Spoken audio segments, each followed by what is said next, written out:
Živijo, tukaj Simona. Danes sem ti pripravila eno prakso, kjer raztegnemo notranje stegenske mišice, tudi razteg zadnjega dela nog in zelo blagodejno tudi za zadnji del hrbta.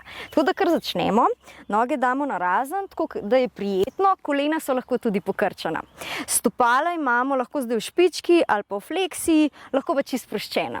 Potem bomo pa počasi šli lepo iz medenice naprej. Okay? Tako da se kar pripravimo, tako da daš roke spredi in kar gremo počasi z zibanjem, z globokimi vdihi in izdihi, lepo sprostiš,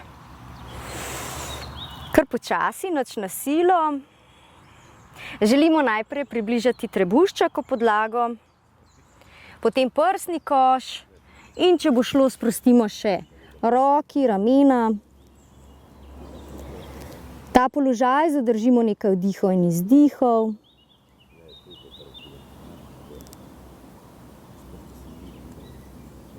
In nato počasi, s pomočjo rok, dvigujemo navzgor. Tako, hvala za danes, namaste.